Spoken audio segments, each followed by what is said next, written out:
بسم اللہ الرحمن الرحیم۔ آج ہمارا موضوع ہے صحابہ کرام رضوان اللہ تعالی علیہم اجمعین کی توہین اور ان کی بے ادبی کرنے والے شخص کا حکم قرآن اور حدیث کی روشنی میں۔ حضرت علی رضی اللہ تعالی عنہ سمیت مصطفیٰ جان رحمت صلی اللہ علیہ وآلہ وسلم کے تمام صحابہ کرام رضوان اللہ تعالی علیہم اجمعین صدق و وفا کے پیکر سرچشمہ ہدایت ہیں۔ ان کا مقدس وجود ظلمت کے اندھیروں میں ایک مینارہ نور کی حیثیت رکھتا ہے۔ ان حضرات کو صحبت رسول صلی اللہ علیہ وآلہ وسلم کی وجہ سے اللہ رب العزت کی بارگاہ کے اندر ایک خاص مقام حاصل ہے۔ یہ وہ خوش نصیب ہیں جنہیں دنیا کے اندر اللہ رب العزت نے اپنی رضا کی خوشنودی اور کامیابی کا پروانہ عطا فرمایا۔ اللہ تبارک و تعالی ارشاد فرماتا ہے والسابقون الاولون من المہاجرین والانصار والذین اتبعوہم باحسان رضی اللہ عنہم ورضوا عنہ وأعد لهم جنات تجری من تحتها الانہار خالدین فیہا ابدا ذلک الفوز العظیم۔ سورہ توبہ کے اندر ارشاد فرمایا سب سے پہلے اگلے پچھلے مجاہد اور انصار جو بھلائی کے پیروکار ہوئے، اللہ ان سے راضی ہے، وہ اللہ سے راضی ہیں، اور ان کے لیے باغات تیار کر رکھے ہیں جن کے نیچے نہریں بہتی ہیں اور وہ اس میں ہمیشہ ہمیشہ رہیں گے۔ یہی بڑی کامیابی ہے۔ اب یہ قرآن مجید تھا۔ اب دیکھیے کہ لہٰذا جو بد نصیب ان حضرات صحابہ کی توہین کرے وہ بدبخت اس حکم الہی کا مخالف ہے۔ اور احادیث نبویہ میں صحابہ کرام کے معاملے میں اللہ سے ڈرنے اور انہیں ہدف تنقید بنانے کی خاص طور پر ممانعت کی گئی ہے۔ امام ترمذی رحمۃ اللہ تعالیٰ علیہ نے حضرت عبداللہ بن مغفل رضی اللہ تعالیٰ عنہ سے روایت نقل کی ہے، نبی کریم صلی اللہ علیہ وآلہ وسلم نے ارشاد فرمایا اللہ اللہ فی اصحابی لا تتخذوہم غرضا بعدی فمن فبحبی احبہم ومن اغبدہم فببغضی اغبدہم ومن آذاہم فقد آذانی ومن آذانی فقد آذى اللہ فیوشک ان یأخذہ۔ ترمذی شریف کی حدیث پاک ہے، نبی کریم صلی اللہ علیہ وآلہ وسلم نے ارشاد فرمایا اللہ سے ڈرو، میرے صحابہ کے معاملے میں اللہ سے ڈرو، انہیں میرے بعد ہدف تنقید نہ بنانا، اور فرمایا کیونکہ جس نے ان سے محبت کی تو میری وجہ سے محبت کی، اور جس نے ان سے دشمنی رکھی تو مجھ سے دشمنی کی بنا پر ان سے دشمنی رکھی، اور جس نے ان کو ایذا دی، میرے صحابہ کو تکلیف دی، اس نے مجھے تکلیف دی ہے، اور جس نے مجھے تکلیف دی اس نے اللہ کو تکلیف دی، اور جس نے اللہ کو تکلیف دی ان قریب اللہ تعالیٰ اس کی پکڑ فرمائے گا، سخت پکڑ فرمائے گا۔ تو صحابہ کرام رضوان اللہ تعالی علیہم اجمعین کو برا بھلا کہنے سے منع فرماتے ہوئے رسول اللہ صلی اللہ علیہ وآلہ وسلم نے ارشاد فرمایا لا تسبوا اصحابی فلو ان احدکم انفق مثل احد ذهبا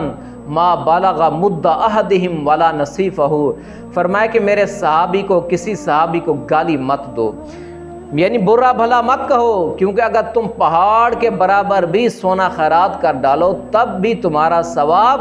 میرے کسی صحابی کے ایک مد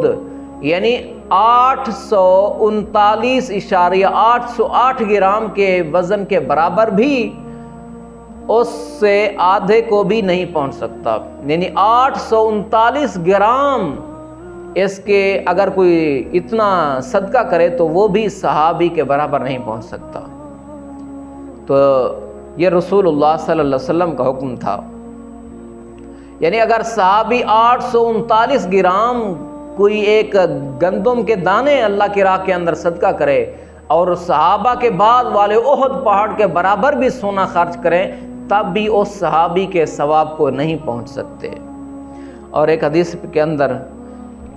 رسول اللہ صلی اللہ علیہ وسلم نے فرمایا ان اللہ اختارنی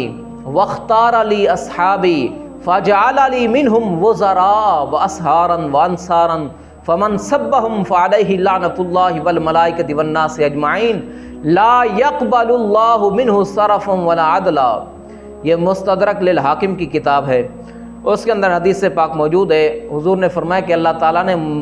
مجھے منتخب فرمایا، میرے لیے میرے صحابہ کا انتخاب کیا، اور فرمایا ان میں میرے لیے وزراء بھی بنائے، میرے لیے سسرالی رشتہ دار بھی بنائے، اور میرے مددگار بھی بنائے۔ جو انہیں گالی دے یعنی برا کہے، اس پر اللہ تعالیٰ کی، فرشتوں کی اور تمام لوگوں کی لعنت ہے، نہ اللہ اسے فرض قبول کرے گا اور نہ اسے نفل قبول فرمائے گا۔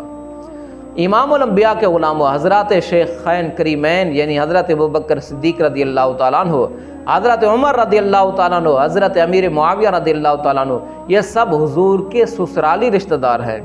اور انہیں برا کہے یا کوئی گالی دینے والے پر اللہ تعالیٰ، اس کے رسول، بلکہ کل کائنات کی لعنت ہے۔ رافضی، اسی طرح ناصبی، تفضیلی شیعہ